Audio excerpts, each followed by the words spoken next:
आज की इस खास पड़ताल में आप सबका स्वागत है। आज हम कुछ उपलब्ध स्रोतों और विश्लेषणों के आधार पर तमिल फिल्म 96 के भावनात्मक पहलू को समझने की कोशिश करेंगे। हाँ, ये फिल्म मतलब कई लोगों के दिलों को इसने छुआ है। बिल्कुल। और हमारे पास इसके कुछ सारांश है, कुछ विजुअल एनालिसिस भी है, जो शायद इसकी कहानी की गहराई तक जाने में मदद करेंगे। तो आज हमारा इरादा यही है कि फिल्म की कहानी और जो इसके मुख्य किरदार हैं, राम और जानू, उनके इमोशनल सफर को समझें। और इसमें जो थीम्स हैं जैसे पहला प्यार, यादें, वक्त। हाँ, और वो अधूरे रह गए रिश्ते, उन सब परतों को खोलें। देखते हैं ये स्रोत हमें क्या बताते हैं। जरूर। तो कहानी शुरू होती है राम से। वो एक ट्रैवल फोटोग्राफर है और काम के सिलसिले में घूमते हुए अचानक वो पहुंच जाता है अपने गृहनगर तंजावुर और फिर अपने पुराने स्कूल के सामने। वो रुक जाता है, अंदर जाता है। वो खाली क्लासरूम, पुरानी बेंचें। हाँ, वो गलियारे। और जैसे ही वो वहां घूमता है ना, ऐसा लगता है जैसे बीता हुआ वक्त उससे बात कर रहा है। उसकी चाल में, उसकी खामोशी में ही एक कशिश है जो बताती है कि अतीत कितना गहरा है उसके लिए। बिल्कुल।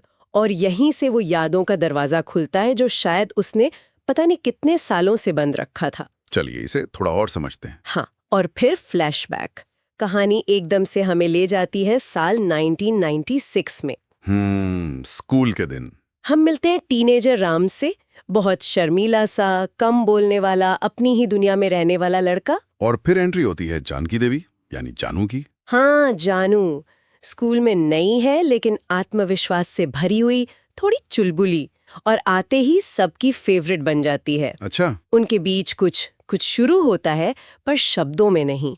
स्रोत इसी बात पे जोर देते हैं कि रिश्ता कितना अनकहा और मासूम था शुरू में। हाँ, ये बड़ी इंटरेस्टिंग चीज है। छोटी छोटी बातों में दिखता था, जैसे क्लास में एक दूसरे को चुपके से देखना। हाँ। जानू का राम के बगल में आकर बैठ जाना।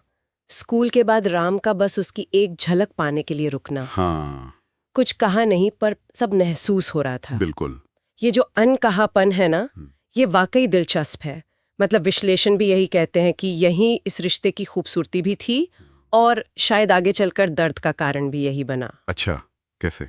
उस उम्र में बिना कहे सिर्फ महसूस करके प्यार होना वो बहुत प्योर लगता है। लेकिन यही चुप्पी, यही झिझक बाद में कितनी भारी पड़ सकती है, उन्हें क्या पता था। हाँ हाँ हाँ, ये तो है। ये भावनाएं इतनी नाजुक होती हैं कि अगर जाहिर ना हो तो गलतफहमियां पैदा हो जाती हैं। हाँ, और इसी झिझक का जिक्र भी है। वो एक दूसरे को पसंद करते हैं, ये शायद दोनों को पता भी है, पर कहने की हिम्मत वो किसी में नहीं। इसी बीच एक सीन आता है जिसका जिक्र कई जगह है। स्कूल फंक्शन में जानू गाना गाती है। हाँ, वो गाना। और राम उसे सुनता है और बस पूरी तरह उसमें खो जाता है, जैसे वो आवाज उसके दिल में उतर गई हो। ये सीन दिखाता है कि उनका कनेक्शन कितना गहरा था, भले ही जुबान पर ताला लगा था। लेकिन फिर कहानी में एक दुखद मोड़ आता है।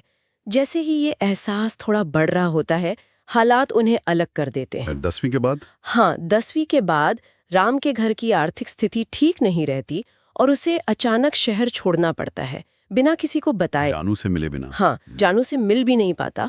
और जानू, वो बेचारी इंतजार करती रह जाती है। उसे लगता है राम शायद भूल गया या मिलना ही नहीं चाहता था। और यहीं वो गांठ पड़ जाती है जो 20 साल तक नहीं खुलती। बिल्कुल। स्रोत यही बताते हैं कि ये अलगाव सिर्फ फिजिकल नहीं था, ये गलत फहमियों का, अधूरे संवाद का और उस टीनेज वाली झिझक और डर का नतीजा था।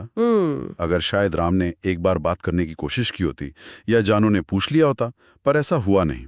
वो काश उनकी कहानी का हिस्सा बन गया। सही बात है। ये सिर्फ हालात का खेल नहीं था, ये उनके अपने नेचर का, उस उम्र की हिचकिचाहट का भी नतीजा था। स्कूल के दोस्त एक रीयूनियन प्लान करते हैं। राम पहले थोड़ा हिचकिचाता है जाने में, शायद अतीत का सामना करने से डरता है, पर फिर चला जाता है। और वहाँ 20 साल बाद उसकी नजरें मिलती हैं जानू से। जानू जो अब शादीशुदा है और सिंगापुर में रहती है। हाँ, और ये वो पल है जहाँ कहानी एक नया और भी गहरा मोड़ लेती है। उनकी पहली नजर। स्रोत इसका विश्लेषण बहुत खूबसूरती से करते हैं। हाँ, मैंने भी पढ़ा। क्या कहते हैं? कहते हैं कि उस पल हवा में जैसे एक अजीब सी शांति छा गई, जिसमें बरसों की दूरी थी, अधूरी बातें थीं, दबी हुई चाहत थी और एक अजीब सा अपनापन भी था। वो कोशिश करते हैं नॉर्मल दिखने की, पर उनकी आंखें, उनके हाव भाव, वो सब कह जाते हैं। ये जो दिखावा है ना नॉर्मल होने का, ये बहुत महत्वपूर्ण है। दोनों जानते हैं कि सब कुछ बदल गया है, जिंदगी बहुत आगे बढ़ गई है, पर अंदर कहीं वो अब भी स्कूल वाले राम और जानू हैं। उनका एक दूसरे को देखना, वो हल्की सी मुस्कान देना, पर खुल के बात ना कर पाना, ये सब दिखाता है कि वो अतीत कितना पावरफुल है। विश्लेषण कहते हैं कि उनकी बॉडी लैंग्वेज उनके शब्दों से कहीं ज्यादा बोल रही थी। फिर वो बात करना शुरू करते हैं। जानू उसे मजाक में छेड़ती है कि तुम कितने डरपोक थे, कभी कहा ही नहीं दिल की बात। और सालों बाद राम आखिरकार मान लेता है, कहता है हाँ मैं तुमसे प्यार करता था पर कह नहीं पाया। वो कन्फेशन। हाँ, इस बातचीत में हंसी भी है, थोड़ा दर्द भी है और बहुत सारी यादें। एक सीन का जिक्र खास तौर पे होता है जहां जानू अपनी स्कूल वाली आवाज की नकल करती है। हाँ, वो सीन, वो मासूम सी आवाज जिसमें अब बीते हुए कल का बोझ भी शामिल है।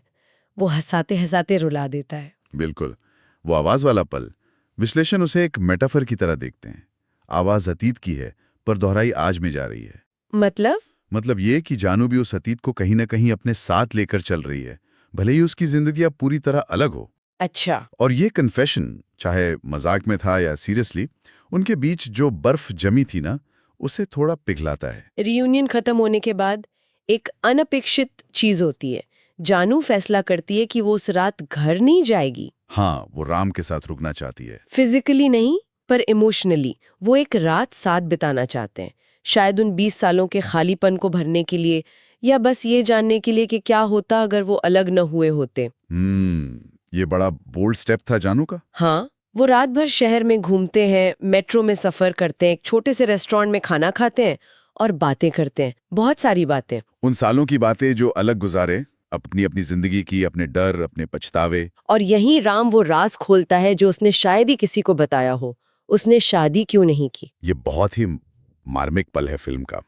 राम कहता है कि वो जानू को कभी भुला ही नहीं पाया, उसकी जगह किसी और को दे ही नहीं सका। वो वर्जिन रहा, ना सिर्फ फिजिकली बल्कि शायद इमोशनली भी उसी पहले प्यार में अटका रहा। ये दिखाता है कि वो सेपरेशन उसके लिए कितना गहरा जख्म था। सिर्फ याद नहीं थी, उसकी पूरी जिंदगी का डायरेक्शन बदल दिया उस चीज ने। बिल्कुल, ये उसकी पूरी जिंदगी की दिशा तय करने वाली चीज बन गई थी। और जानू का रिएक्शन वो भी उतना ही इमोशनल है। ये सुनकर वो जैसे टूट सी जाती है। वो भी मानती है कि अपनी शादीशुदा जिंदगी में खुश होने के बावजूद उसने अक्सर राम के बारे में सोचा है, कल्पना की है कि अगर वो साथ होते तो जिंदगी कैसी होती। वो कहती है कि राम हमेशा उसका पहला प्यार रहेगा। हाँ, ये पल उन दोनों के लिए एक तरह का कैथार्सिस है ना, भावनात्मक सफाई। बिल्कुल, ये कैथार्सिस जरूरी था। वो एक दूसरे को बता रहे हैं कि उनका प्यार एक तरफा नहीं था, अधूरा जरूर था, पर दोनों तरफ बराबर महसूस किया गया था। फिर वो पल आता है जब वो राम के कमरे में होते हैं, एक दूसरे के बगल में लेटे हुए पर बिना छुए। हाँ, वो एक काल्पनिक जिंदगी की बात करते हैं जहां वो कभी अलग नहीं हुए। फिर वो एक दूसरे का हाथ पकड़ते हैं। एक पल के लिए जैसे सब भूल जाते हैं, पर अगले ही पल हकीकत याद आ जाती है। हाँ, वो जानते हैं कि ये रात खत्म हो जाएगी और वो फिर अपनी अपनी राह चले जाएंगे। इस रात को स्रोत एक तरह का इमोशनल क्लोजर मानते हैं, भले ही वो पारंपरिक मिलन ना हो। हाँ, ये जरूरी नहीं कि हर कहानी का अंत मिलन ही हो। ये रात उन अनकही बातों को, उन अधूरे एहसासों को एक आवाज देती है। ये दिखाती है कि कैसे कभी-कभी जिंदगी दूसरा मौका देती है, पर शायद सिर्फ अलविदा कहने के लिए या अधूरेपन को स्वीकार करने के लिए। सही कहा। अगर हम अब थोड़ा पीछे हटकर पूरी कहानी और उसके विश्लेषणों को देखें तो कुछ मुख्य विषय उभरकर सामने आते हैं। जैसे? पहला तो जाहिर है नॉस्टैल्जिया, अतीत की यादें। ये फिल्म सिर्फ कहानी नहीं कहती, ये देखने वालों को भी उनके अपने अतीत में खींच लेती है। हाँ, ऐसा है। स्रोत बताते हैं कि फिल्म का संगीत, उसके रंग, वो स्कूल के सीन्स का फिल्मांकन, ये सब मिलकर वो मीठी सी उदासी वाली भावना जगाते हैं। और ये नॉस्टैल्जिया सिर्फ मीठी यादें नहीं है, इसमें खोए हुए मौकों का दर्द भी शामिल है ना? बिल्कुल, ये सिर्फ वो अच्छे पुराने दिन वाली बात नहीं है, ये उन यादों का आज पर पड़ने वाला असर है। दूसरा बड़ा विषय है अनकहा प्यार। फिल्म इस बात को रेखांकित करती है कि कैसे सबसे गहरा प्यार अक्सर वो होता है जो कहा नहीं जाता। लेकिन क्या ये अनकहापन ही त्रासदी का कारण नहीं बनता? ये सवाल भी उठता है। हाँ, और विश्लेषण इस पर थोड़े बटे हुए लगते हैं। कुछ इसे पवित्रता मानते हैं, कुछ इसे कम्युनिकेशन गैप से उपजी समस्या। तीसरा विषय जो उस रात वाली घटना से और गहरा होता है वो है चॉइस और रिग्रेट। चुनाव और पछतावा, कैसे जवानी में लिए गए या न लिए गए फैसले पूरी जिंदगी का रुख मोड़ देते हैं। राम का शहर छोड़ना मजबूरी थी, पर बात न कर पाना शायद एक चॉइस थी। और जानू का इंतजार करना और फिर आगे बढ़ जाना, वो भी एक चॉइस थी। हाँ, फिल्म दिखाती है कि इन चुनावों के साथ जीना कितना मुश्किल हो सकता है। और चौथा महत्वपूर्ण पहलू है समय का प्रतीकवाद, सिंबोलिज्म ऑफ टाइम। फिल्म का नाम ही 96 है। हाँ, वो साल। ये साल सिर्फ एक नंबर नहीं है, ये उनके प्यार के खिलने और उसी पल में जैसे फ्रीज हो जाने का प्रतीक है। 20 साल बाद का मिलन भी समय के चक्र को दिखाता है। लेकिन क्या समय वाकई घाव भरता है या कुछ घाव हमेशा ताजा रहते हैं? स्रोत बताते हैं कि फिल्म में समय एक नदी की तरह है, जो आगे तो बढ़ती है पर अपने साथ बहुत कुछ बहा ले जाती है और बहुत कुछ किनारों पर छोड़ जाती है। ये सारे विषय मिलकर इस फिल्म को सिर्फ एक प्रेम कहानी नहीं रहने देते। ये जिंदगी के अधूरेपन, यादों की ताकत और समय के साथ हमारे रिश्ते की कहानी बन जाती है। बिल्कुल। अब अंत की बात करते हैं। रात खत्म होती है, सुबह होती है, जानू को एयरपोर्ट जाना है, अपनी सिंगापुर की जिंदगी में लौटना है। एयरपोर्ट पर उनका अलविदा, शायद पूरी फिल्म का सबसे भारी पल। हाँ। कोई लंबे डायलॉग नहीं, बस खामोशी, आंखों में आंसू और एक समझ। वो जानते हैं कि ये शायद उनकी आखिरी मुलाकात है। राम उसे जाते हुए देखता है, उसके चेहरे पर दुख है, पर एक अजीब सी शांति भी है, जैसे उसने अपनी किस्मत को, इस अधूरेपन को स्वीकार कर लिया है। ये स्वीकारती, ये एक्सेप्टेंस बहुत जरूरी है। विश्लेषण बताते हैं कि अंत में राम टूटा हुआ नहीं लगता, बल्कि शांत लगता है। अच्छा? हाँ, शायद उस रात ने उसे एक तरह का क्लोजर दिया है। भले ही वो पारंपरिक हैप्पी एंडिंग न हो, उसने जानू को खोया नहीं, क्योंकि वो तो 20 साल पहले ही खो चुकी थी। इस मुलाकात ने शायद उसे ये यकीन दिलाया कि उसका प्यार व्यर्थ नहीं था, वो महसूस किया गया था। तो अंत में ये फिल्म किस बारे में है? जैसा कि स्रोत भी इशारा करते हैं, 96 दो प्रेमियों के मिल जाने की कहानी नहीं है। नहीं, ये तो यादों को सहेजने की कहानी है। ये उस पहले प्यार को सम्मान देने की कहानी है जो शायद कभी पूरा नहीं हुआ, पर जिंदगी भर साथ रहा। बिल्कुल। ये उन सभी लोगों के लिए एक श्रद्धांजलि है जिनके दिल के किसी कोने में एक 96 हमेशा जिंदा रहता है। और यहीं से वो सवाल उठता है जो शायद हर दर्शक अपने साथ लेकर जाता है। क्या सवाल? कि इस तरह की गहरी अधूरी यादें हमारे आज को, हमारे वर्तमान रिश्तों को कैसे प्रभावित करती हैं? क्या किसी कहानी का अंत सुखद ना होने पर भी उसे खूबसूरती से स्वीकार कर लेना मुमकिन है? क्या अधूरेपन में भी एक तरह की पूर्णता हो सकती है? ये विचार कि कुछ रिश्ते दुनिया की नजर में भले ही खत्म हो गए हों, हमारे अंदर हमेशा जिंदा रहते हैं और हमें आकार देते रहते हैं, ये सोचने के लिए गहरा बिंदु है।